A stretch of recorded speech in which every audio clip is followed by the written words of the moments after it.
Free energy now. Imagine a world in which each home has its own power generator that obtains its energy in such a way that no fuel has to be added. Imagine every vehicle being able to run without ever stopping for fuel. Imagine each appliance having its own power source that never has to be recharged. That is the world of the future. Join with us now as we track our progress towards such a world. Welcome to the show. I'm your host, Sterling Allen. You can join us online at freeenergyquest.com. We're joined today, July 17th, 2014, by the one and only John Hutchison.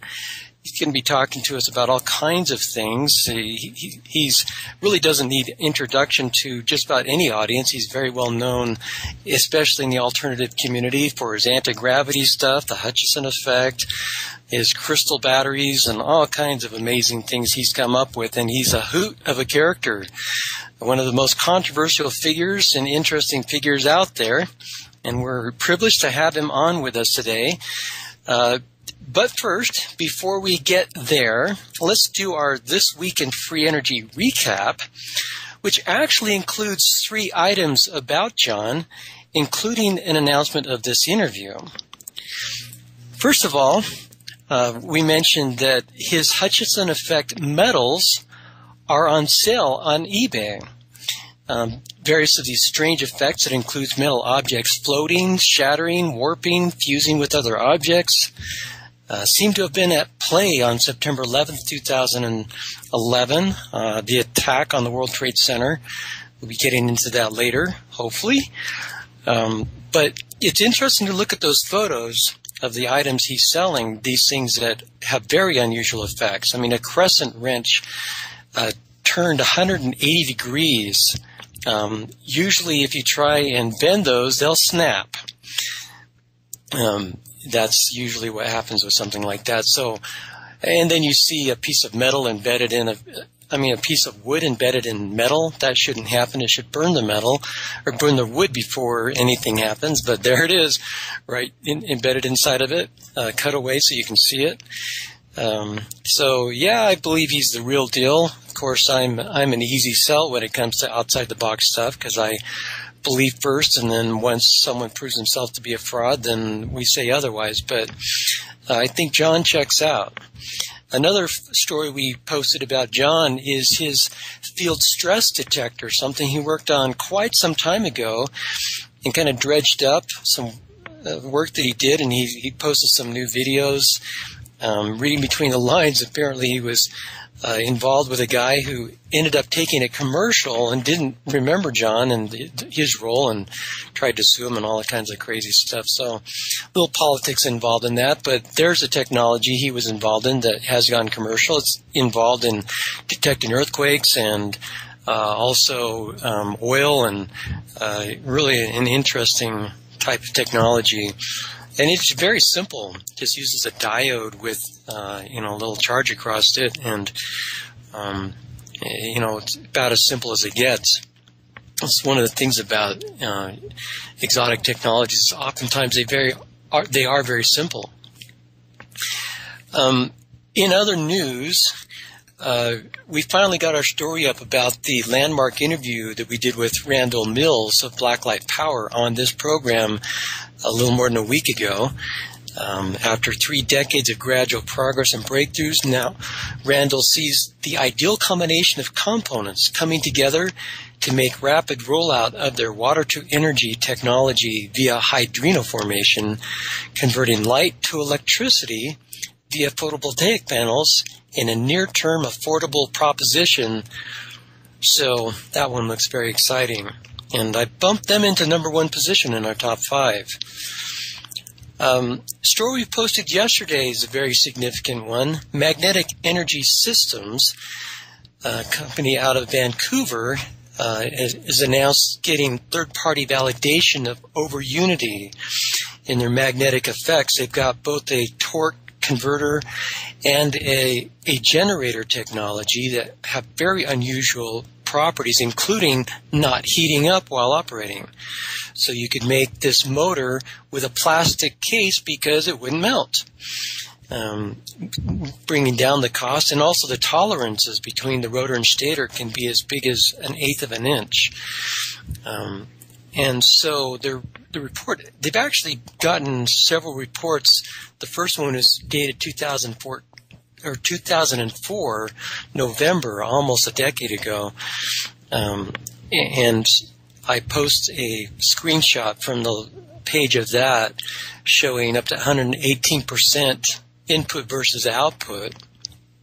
And that's not taking into consideration things such as wind loss, gear bearings, and other losses. This is just energy in versus energy out. A page that I was hoping to have up by now, I got the page ready, but I don't have the bullet made yet. It's just another 15 minutes and I would have this up. But I'm going to go ahead and mention it right now. It's a thrust kinetic generator, they call it, by Roche Innovations AG over in Europe. Not sure where they're out of, whether it's in Austria or whether they're in Germany. Serbia is where their prototype is located. And what it is basically a buoyancy. From what I can understand, you've got basically some chambers that rotate through a pool of water, and at the bottom they're filled with air to make them rise up through the water, and then at the top the air is evacuated so that it can then descend. And with 4.2 kilowatts of energy required to run the air compressor that injects the air, they're able to produce 12 kilowatts of power from the rotation of this device, turning a generator that powers 6 water baths with 2 kilowatt heaters in each one at full load. And so 4.2 in, 12 out, that's almost 3 times over unity. Very significant. They show a video of it, and there's also a company that seems to have licensed the technology, a scaled down version, and they're going to be doing workshops and training people how to make these things.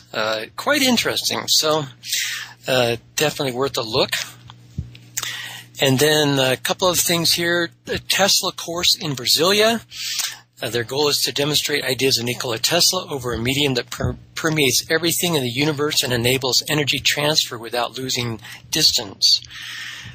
And then Thomas Sawada is also in Brazil, replicated the crystal cell by a what's he called? Laser Hacker is the name of the guy who posted some plans on the web, and he showed his replication. I mentioned this. It's not that big of a deal, just for a layperson to do this. Not that hard to build. But I mentioned it because Thomas Sawada is the guy who founded and continues to coordinate the International Conference on Free Software in Porto Alegre. He's invited me down the last 2 years to speak there on free energy.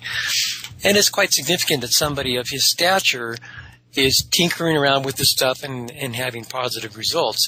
And that actually ties into John Hutchison, too, because John makes crystal cells, and this is not that distant from what John does. And then another John Varney, published a letter to the U.S. Secretary of Energy yesterday, and I posted a copy of that.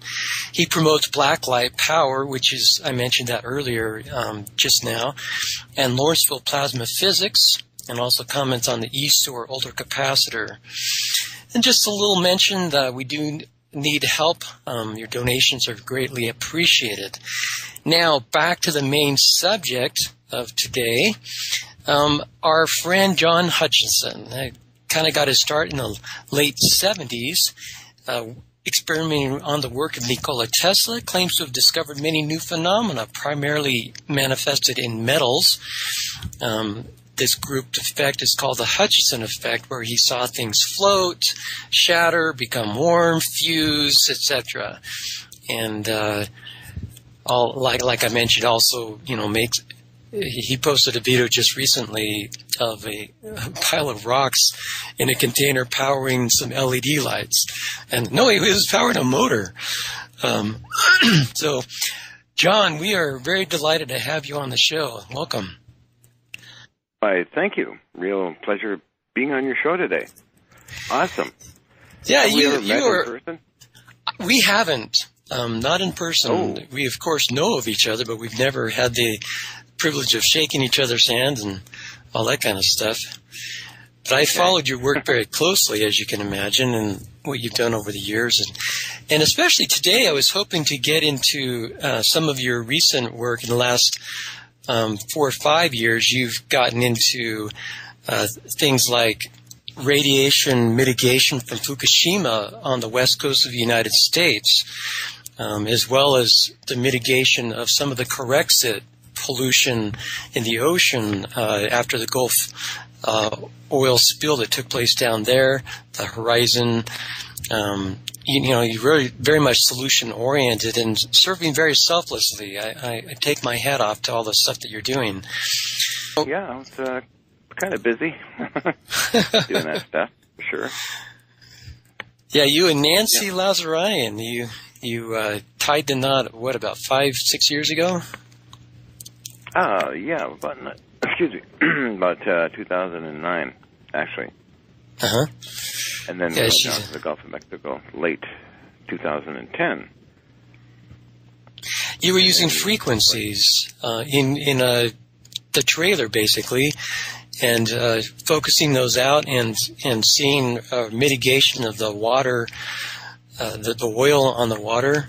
What kind of effects did you see in terms of mitigation of that? The effects were pretty dramatic. There was the oil would vanish, and Nancy did a lot of tests. We had controlled tests with samples done by a scientific group in Alabama, and they test before and after testing. And the results are pretty interesting and quite positive. I was skeptical of it all, of course, but after test after test after test, I was okay, I guess it's working. Now, using a lot of RF generation equipment, along with Nancy's tones being fed into the RF generators, would send out an audio signal as well as the RF signature signals. And it was about 18 different frequencies. They'll go out in and restructure the actual water. Were those frequencies simultaneous or going up and down, hitting different frequencies at a time? All going out at the same time, different antenna lengths as well. Very, very interesting stuff. Weren't you affecting things as far as a mile away or something like that? It had to be a mile, at least a mile or more, in the Gulf of Mexico at different locations. And our last location was East Point, Florida, where we had actual support from celebrities from Hollywood dropping in and helping out and documenting everything. It was kind of interesting. And then we had, when Fukushima happened, of course, we went back up to Minnesota and set up the machine to try and deal with the radioactivity. But, yeah, the East Point adventure, as I call it, was very interesting, and Nancy likes to document everything very heavily, and she did so through a lot of different videos. Yeah, she sent me links to most of those, and I would watch them, and you'd have to be very patient to see what she was seeing and to spend the time to go through those. It was a labor of love on her part to go through all that. Oh, yeah. Well, it's like the anti-gravity experiments. I have one released U.S. government video, and it's 8 hours of length, but it's extremely boring, but there's effects that happen. And I just had that uploaded onto Daily Motion some months ago. Mm-hmm. Yeah, you're putting a lot of your work up there now. What's the best website for people to reach you nowadays? I guess, none of the websites that are like www.the Hutchison or other ones are managed by managers and web people that take advantage of people. I would recommend people just going to Kenneth Hutchison at Facebook. Or if they go there, they see all my links and everything. Okay. So I have you've got a good YouTube account. Yeah. And there's also account. John K. Hutchison on YouTube? John K. Hutchison 1 on YouTube.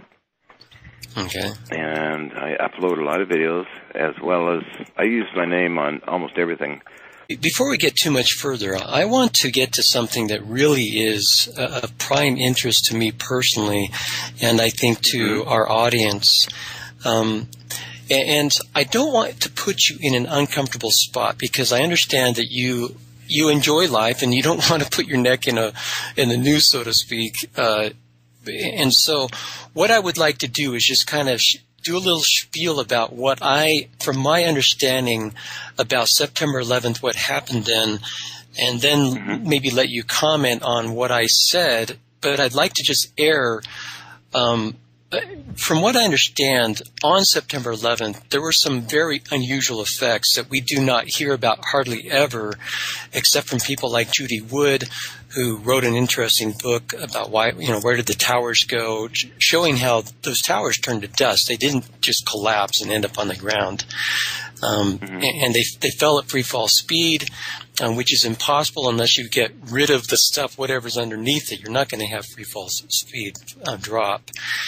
And there's some of the, as you look at the metal that is twisted, some of the stuff that actually did remain at the bottom of the heap, you see those metals in shapes that very much resemble what we see in the videos of the Hutchison effect, where it's warped, twisted, bent in ways that are not consistent with the collapse of a building. Things would not... Oh, incredible. I've been studying that for quite a while. All the different samples they had, all the rebel pictures, videos. It's rather interesting. I mean, those are very, very heavy beams. Extremely heavy beams. Yeah, they show one that was basically tubular, it was like a rectangular in shape, with also the I-beam, so it had both the, it was a really rigid piece of metal, and that thing was twisted over 180 degrees without, things flaying out and whatnot. It was the only way that could happen is if there was something akin to the Hutchison effect applied to it. Metal just doesn't go in those kinds of shapes. Who would...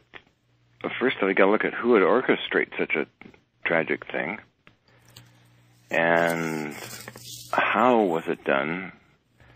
Now, I can understand if they super-developed antimatter, which they have done in the 80s at Los Alamos National Laboratories.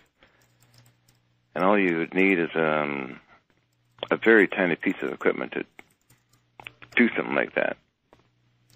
But I think antimatter would be a massive explosion effect. Mm-hmm. The field effects that Dr. Wood talks about are quite interesting. The magnetometer reading even were recorded. Yeah, those magnetometer readings of the Earth's magnetic field strength before and after and during September 11th show a direct correlation of what happened on that day when the buildings fell, when they were damaged. You see the magnetometer readings going going from straight to all of a sudden dropping or raising depending on where on the Earth they were. And very, very dramatic correlation between what was going on there. And then off the coast, you've got this hurricane, this huge hurricane. It was almost as big as the Sandy hurricane. Exactly. And they weren't even talking about it in the news. I mean, a couple stations covered it just kind of, oh, by the way, here's this earthquake heading toward New York City, and they don't even mention it. That's really, really weird. And that is very strange. And as you look at the direction of the hurricane, the path it traveled, on the morning, it was like going straight toward New York City until the morning when all of a sudden, the buildings were being hit and collapsing and stuff like that. Now all of a sudden the hurricane takes a 90-degree turn and heads up north in a completely different direction, in a direct correlation with what happened on September 11th. And they don't even talk about that in the news. No, they don't. They don't even mention any of those things. So you had these two storms superimposed over New York City in counter-rotating form that basically create a context, from what I could understand, that would make, advanced weaponry, some kind of exotic weaponry that could be a derivative of the Hutchison effect. Is there anything there that as you kind of churn through your mind of if you were turning the knobs, what would make sense about that? Well, I know from experience and witnesses that there would be storms forming over the lab, and I'd actually escape them. These are just heavy rainstorms. I shut everything off, and then I'd leave.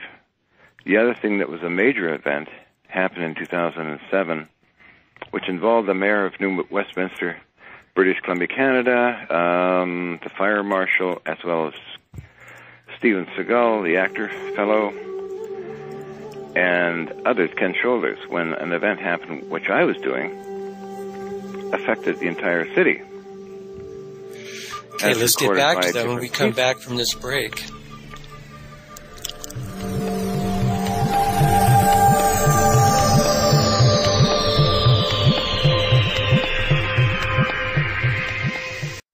Known worldwide as the most consistently fascinating, informative, and unique program on radio, the Jeff Rense program can be yours to listen to anytime, anywhere, whenever you want to hear it. For pennies a day, our subscribers can download any of Jeff's thousands of programs featuring a treasury of newsmakers, researchers, eyewitnesses, and incredible subjects, all in MP3 commercial-free, crystal-clear 56-bit digital sound, and take these often unforgettable programs with them wherever they go. As a subscriber, you can also listen live at airtime, online, anywhere in the world, or browse through our archives of over 6,000 hours of legendary broadcasts. Subscribe now by taking the link at the top of Rense.com and enrich your mind with the most unique panorama of vital information and the best independent, honest journalism in radio. Look for the Subscribe Now link on Rense.com and give yourself the knowledge you need for these unprecedented times. Presently, the number one technology in our top 5 exotic free energy technologies listing at top5energy.com is what we call hydroxy technology, in which onboard electrolysis creates oxygen and hydrogen. Unseparated, it's also called Brown's gas, or HHO. By then adding this to the fuel, the mileage and horsepower of an engine can be significantly improved while reducing emissions. One of the reasons for this is that Brown's gas breaks down the larger chain fuel molecules so they can be utilized and not exhausted, unburned. There are many companies worldwide that are making and selling these hydroxy systems. We've compiled a list for you at besthydroxytechnologies.com. When you find one you like, be sure to tell them that Sterling Allen of PES referred you. Again, that's besthydroxytechnologies.com. Hi, this is Jeff Rense. Royal Raymond Rife was without question the most gifted medical scientific genius of our age. He discovered that most disease-related microbes die quickly when exposed to their own specialized resonant radio frequencies. The BCX411 Rife-type frequency instrument has received the highest praise on several continents for its precision, simplicity of operation, and successful research experiment. The BCX, with its comprehensive manual, allows you to select the frequencies you wish to experiment with for the length of time you want to run them. The BCX handheld plasma ray tubes and RF radio carrier wave, like Rife used, are the absolute state-of-the-art in Rife frequency research. For full information and pictures, take the New Earth link at the top of Rense.com. Settle for nothing but the best in Rife research with the BCX411. Again, just take the New Earth link at the top left corner of Rense.com. Free energy, now! Welcome back to the show. We are talking with the one and only John Hutchison. And before we went to break, he started talking about an event that happened in 2007. It involved the mayor of Westminster, Canada, Fire Marshal Steven Seagal. Tell us what happened in a storm that happened in association with what you were doing. Well, that was the storm experiments were in the 80s. That's when I had the big Tesla lab, and I was working at actually quite a bit for different groups from the Canadian government, from the U.S. government, and other folks coming in, McDonnell Douglas, and actually news media covering the whole thing all the time. So I was tuning up one night and adjusted things, and noticed a storm in a circular pattern forming around overhead. And I thought, I don't like this kind of thing. So I shut everything off, closed, locked up. I was going somewhere else actually that evening. And I got on my bike and tried to outrun the storm, but it started raining very heavy, took refuge, then it dissipated. Eventually I made it to my friends. It was about 3 miles away. But in 2007, a major event happened with a film crew that was filming. Tom Sky talked about it on CBS radio. He was filming, and he got hit by something, as well at the same time, a good portion of New Westminster got hit. I later on found out about this through the mayor of New Westminster, as well as the fire marshal and other people. Then the media came and it covered the story a little bit. And then I was given an order from the fire marshal to clean everything out of that apartment as well as the basement. Prior to that, I had no problems with the mayor. He personally visited me along with the fire marshal, said, I don't see any combustible materials here, because they were concerned of structural problems and fire with all these machines in that apartment. But 2007 sort of changed all that. It was December 2007 when this experiment happened, and I consulted with different people in New West. And one doctor felt it was some kind of almost like a cleanse effect.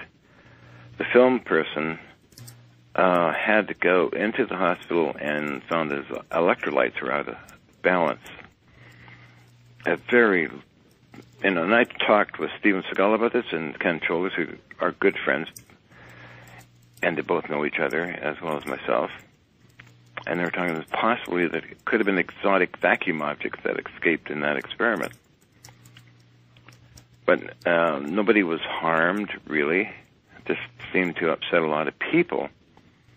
And they seen my TV shows on Discovery Channel or Fox stuff, and then they said, well, our dishes are moving around. And these effects happen. It must be that guy there, and then that's why City Hall was getting endless complaints. And that's when the fire marshal put the order in, but we declined his order. I had a friend who was a lawyer, and we just said, we're not going to comply. We're going to call up the media, and the big media, that is, Global TV, and the journalists. And then they said, okay, well, make us a pathway back to the back door, and also that you'll write us a letter that you'll never bother us again. And actually, they agreed to that. Very interesting times. 2007, beginning of 2008 time frame. Well, the thing that's interesting about what you're saying is that you have documented effects correlating with your experimentation and weather anomalies. Things either turn up or turn down depending on what you're doing with your machinery. So showing that the Hutchison effect, so to speak, does have a correlation with the weather. So that's Exhibit A. Exhibit B is that on September 11th, there was a major hurricane. What was it, a Category 4 or 5 offshore of New York City that was not talked about in the news. And the fact that it wasn't talked about is a big smoking gun in and of itself, because everything is denial and cover-up on September 11th. So the fact that they're not talking about this hurricane is an indication that it was actually part of the knob twisting that they were doing, as maybe a reverse. You're talking about weather being affected by your device, but in this case, they're maybe using the weather to augment whatever they had in store to do that day. Wish I knew more about it, because there's a lot of destruction down there. And I do have samples from that place, and from New York, because now there's a lot of new videos being released that people took, and they're too afraid to make them public, I guess. And also eBay exhibits a lot of people selling stuff. And I did a number of scores on original items and artifacts, as well as doing my TV shows, mostly like Science Frontiers on TLC and Fox around 2001, because I do have a lot of fans in the U.S. Pentagon building, and I know I had fans in the World Trade because I get endless emails at that time frame. And just a couple of years later, I got in the mail these pieces of metal that looked like they were heated up and melted, but small pieces like coins, keys, pieces of steel. And then a friend of mine came over and said, well, you know, I was a cable boy for the engineers when they were building the trade centers, and he gave me a whole stash of metals that he would be kind of escaping, because these things would be falling from the buildings all the time, rivets, end of rivets, bolts, nuts, tools, and stuff like that. So he had collected this stuff. Then he went in the Navy, and the stuff kind of followed him around. And one day he said, "You want this stuff? I don't need it anymore." Okay. So what I did with it was just stick it in one of my crates with metal in it. And as other adventures and things went on, I kind of forgot about it. Until recently, I found them in a crate, and I thought, oh, well, okay, I'm going to just put these things on eBay, plus the things I bought as well, and just make, I call it the World Trade Center Memorial Project. I think somebody would probably appreciate it. But getting back to the metals and the fires and the magnetometer readings and storms and that, there's a lot of unanswered questions. And for me, it would seem to me that all of these things point to a very strong correlation between the Hutchison effect and what happened on September 11th. That I do not know. I mean, there is a lot of different things that people say. I know Dr. Wood is probably the pioneer in the research on it. So we met in person a number of times, and we went on lectures. But it's for most people, it's an extremely emotional topic. And, you know, I have watched almost every video and new videos that come out that journalists release and put on YouTube about that event. And you get different pictures and different angles and things. And Building 7, there's a whole video that I found on YouTube, and I downloaded and uploaded onto Daily Motion. Was a journalist filming World Trade 7 with a huge fire going on in it. You know, it's just that for some reason, I guess, in around 2001, and 2002 and 2003 and 4, probably anybody that took videos just kept it quiet. They didn't want to get involved with the FBI and, oh my goodness, the government and all that. Like a lot of the videos were taken, especially of the Pentagon. We'll have to pick this up when we come back from break. Free energy, now! Back from the break, we are talking with one and only John Hutchison. And you're talking about how you've been on the speaking circuit with Judy Wood in her book, Where Did the Towers Go?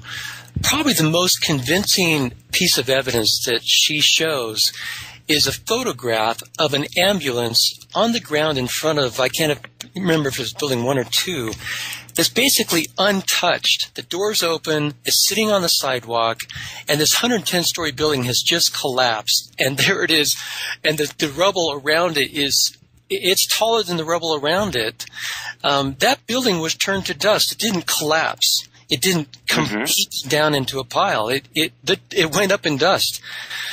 And does that correspond at all to the Hutchison effect? I mean, there they had, I think, multiple things going on at once. They had thermite, they had, other things going on, maybe backup on backup. But does the dustification of those buildings, does that correspond at all to what you understand of the Hutchison effect?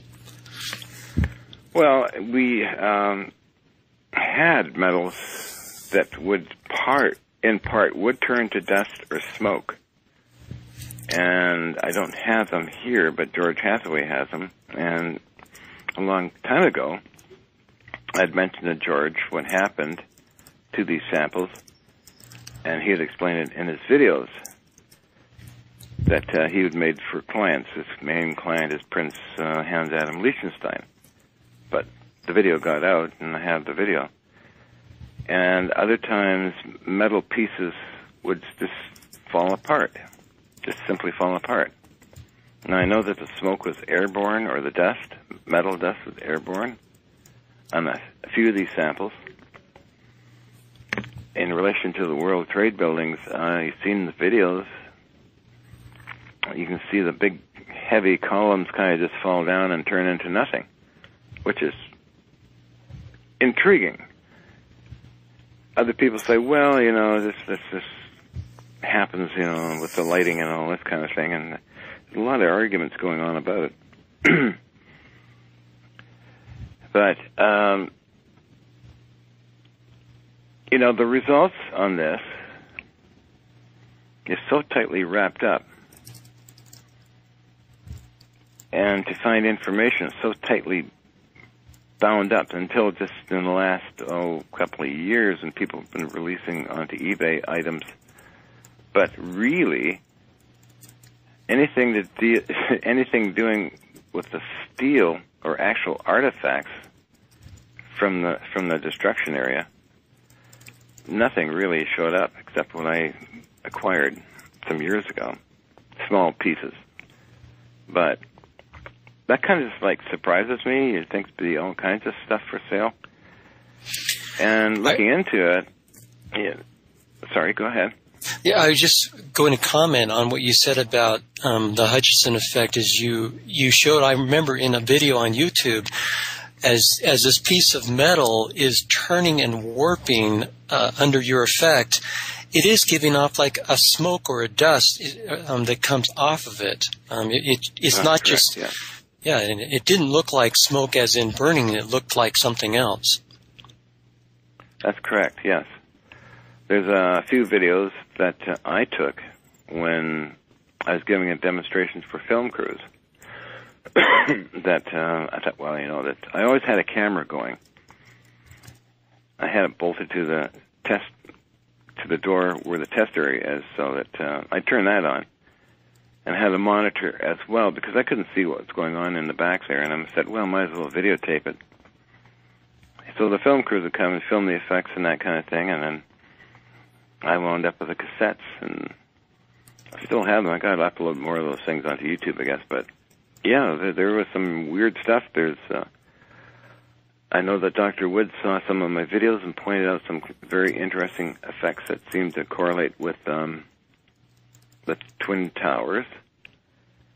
Now, she's an engineer, and she really knows her stuff. She could see a lot of things in my metal samples because she personally visited me for a while. Mm-hmm. She has my highest respects, and she really knows her stuff. If we were to have a court of law that was looked over by people who actually honored the Constitution and principles of jurisprudence, what kind of evidence could you bring forth that would correspond to what we saw on September 11th and what you've collected, and what kind of case could you make? Oh, that's an interesting question. I know Dr. Wood was working on that. What evidence I would have? All I would have is probably written documentation on the energy required to convert a sample into something else. With physical samples, I don't know. I have lots of them. They're all up on eBay right now. And not too many of those left. I know George Hathaway has a huge amount of them in his collection. So I would have to ask George if I could borrow a sample that I gave him some years ago. Some of the more exotic samples. Really quick, the energy required to bring about these effects, could you touch on that for a minute? Oh, it was calculated by René Louis Vallée of France. And to create an effect, the energy potential to create these effects are actually in the space-time continuum. And I'm just trying to remember the documents, which are actually on the Internet. I have a hard time finding them sometimes, but they're all uploaded. Is that I think it was 57,000 megajoules of energy in a square meter of space-time. I'd have to look that up sometime. And it's worked out in an equation and written up for Ferris Technologies for the U.S. government back in 1983. Now that's because also dealing and working with 0 point, you can have a cubic centimeter of stuff that could boil off the oceans of the world, according to Dr. Pudoff. I respect his wisdom, and I know Dr. Pudoff, and we communicated and met in person as well. So a lot of scientific data out there. Ken Scholler's data, which is now probably not available, but his son is looking over that now. Because Ken passed away actually last year. It was kind of a sad event. Yeah. Now, what we saw represented a lot of energy to turn those buildings to dust, not just to make them fall, but to turn them to dust so that one of the things that people don't realize, it wasn't just buildings 1, 2, and 7 that went down that day. Almost all the buildings were destroyed, went to the ground, and to the ground level, and basically there was nothing left. There was part of Building 6 was left over and part of Building 5, and that's it. 3 was gone, completely gone. It wasn't, and I think it's interesting that the 9/11 Truth Movement doesn't acknowledge or even talk about that. There's a schism that goes on between kind of the Dr. Judy Wood's camp versus the Stephen E. Jones camp. It's like they are enemies and fighting back and forth and throwing hand grenades back and forth. Is really unfortunate. It is unfortunate, and actually, sadly, you'll find that in regards to other things in the scientific community. It's just one of those things that happens. I've noticed that, and it was pointed out to me by my partner Alex Pizarro some years ago. We've got just a few minutes before we're done here. I really have enjoyed what you've said about September 11th and just soaking it up. But I also wanted to ask you about the work that you're doing on radiation mitigation from Fukushima. How's that going? It's actually going pretty good. Nancy's built mobile units and has them slowly getting out around the world. And in those areas, the radiation seems to drop from what she observes. I mean, she really does a lot of work. And our main projectors here, which are RF orientated as well, have our counts per minute to run anywhere from just 7 to 11 counts, normal. Mm-hmm. It's always been that way. Now, I tie a little bit into the hydrogen band, 1420 kilomegahertz, and I'm using ground waves, sky waves, and all that as well. I'm, again, skeptical, and I don't like bragging about something like that, but it appears to be working. And Nancy bringing out these devices and putting them around the different parts of the country, and also in Japan. People report back, and they're getting these results, and that's kind of cool. Yeah, she's going to send me one to put up here. Oh, you'd love it. I'm sure you'd find it quite interesting. So I should get some good baseline before readings before it shows up and we plug it in, so to speak. Exactly. If people want to volunteer to help out on that, do they contact Nancy? That's correct. Mm-hmm. What's the best way to reach her? Probably by email. Want to give that out? Oh, sure. Nancy Lazarian or Nancy Hutchison at yahoo.com. Nancy, Lazaryan at yahoo.com. Okay. One other quick question. This thing that we mentioned at the beginning that you were involved in, the field stress detector that somebody took commercial. Do you want to talk about that for a minute? Sure. The field stress detector. I was with another group in the late 80s, Alec, George Wissicase, myself, doing these anti-gravity experiments sponsored by Boeing Aerospace. George wanted to take over the lab. There was a huge fight. Lawyers had to get involved. Yin Gazda, my lady at the time, had to file lawsuits. And the field stress detector, later George developed for finding oil. And later I developed for making power cells, the advanced high-power power cells that you see in Japan and Germany. Well, John, it's been a treat having you on. Thanks for joining us. You've been listening to Free Energy Now, brought to you by PES, Pure Energy Systems. You may access past archives and upcoming show info at freeenergynow.net and join us for our daily news at freeenergynews.com. We invite you to see our directory of energy technologies at peswiki.com. That's peswiki.com. PES, the Pure Energy Systems Information Network. Cap, which actually includes 3 items about John, including an announcement of this interview. First of all, we mentioned that his Hutchison effect metals are on sale on eBay. Various of these strange effects that includes metal objects floating, shattering, warping, fusing with other objects seem to have been at play on September 11th, 2011, the attack on the World Trade Center. We'll be getting into that later, hopefully. But it's interesting to look at those photos of the items he's selling, these things that have very unusual effects. I mean, a crescent wrench turned 180 degrees. Usually if you try and bend those, they'll snap.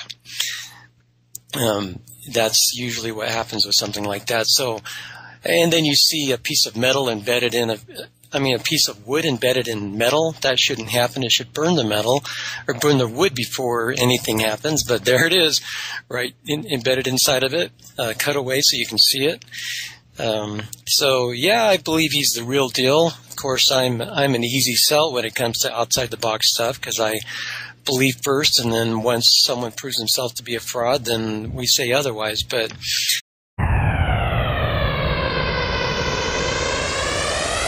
Free Energy Now. Imagine a world in which each home has its own power generator that obtains its energy in such a way that no fuel has to be added. Imagine every vehicle being able to run without ever stopping for fuel. Imagine each appliance having its own power source that never has to be recharged. That is the world of the future. Join with us now as we track our progress towards such a world. welcome to the show. I'm your host, Sterling Allen. You can join us online at freeenergyquest.com. We're joined today, July 17th, 2014, by the one and only John Hutchison. He's going to be talking to us about all kinds of things. He's really doesn't need introduction to just about any audience. He's very well known, especially in the alternative community, for his anti-gravity stuff, the Hutchison effect, his crystal batteries, and all kinds of amazing things he's come up with. And he's a hoot of a character, one of the most controversial figures and interesting figures out there. And we're privileged to have him on with us today. But first, before we get there, let's do our This Week in Free Energy recap. I think John checks out. Another story we posted about John is his field stress detector, something he worked on quite some time ago and kind of dredged up some work that he did, and he posted some new videos. Reading between the lines, apparently he was involved with a guy who ended up taking a commercial and didn't remember John and his role and tried to sue him and all that kinds of crazy stuff. So a little politics involved in that, but there's a technology he was involved in that has gone commercial. It's involved in detecting earthquakes and also oil, and really an interesting type of technology. And it's very simple. Just uses a diode with, a little charge across it, and, it's about as simple as it gets. It's one of the things about exotic technologies. Oftentimes they are very simple. In other news, we finally got our story up about the landmark interview that we did with Randall Mills of Blacklight Power on this program a little more than a week ago.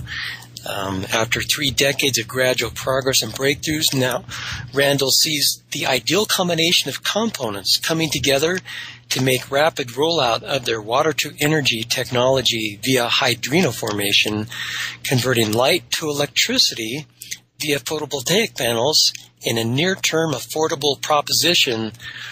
So that one looks very exciting. And I bumped them into number 1 position in our top 5. Story we posted yesterday is a very significant one. Magnetic Energy Systems, a company out of Vancouver, has announced getting third-party validation of over unity in their magnetic effects. They've got both a torque converter and a generator technology that have very unusual properties, including not heating up while operating. So you could make this motor with a plastic case because it wouldn't melt, bringing down the cost, and also the tolerances between the rotor and stator can be as big as 1/8 of an inch. And so the report, they've actually gotten several reports. The first one is dated 2004, November, almost a decade ago. And I post a screenshot from the page of that showing up to 118% input versus output. And that's not taking into consideration things such as wind loss, gear bearings, and other losses. This is just energy in versus energy out. A page that I was hoping to have up by now, I got the page ready, but I don't have the bullet made yet. It's just another 15 minutes and I would have this up. But I'm going to go ahead and mention it right now. It's a thrust kinetic generator, they call it, by Roche Innovations AG over in Europe. Not sure where they're out of, whether it's in Austria or whether they're in Germany. Serbia is where their prototype is located. And what it is basically a buoyancy, from what I can understand. You've got basically some chambers that rotate through a pool of water, and at the bottom they're filled with air to make them rise up through the water, and then at the top the air is evacuated so that it can then descend. And with 4.2 kilowatts of energy required to run the air compressor that injects the air, they're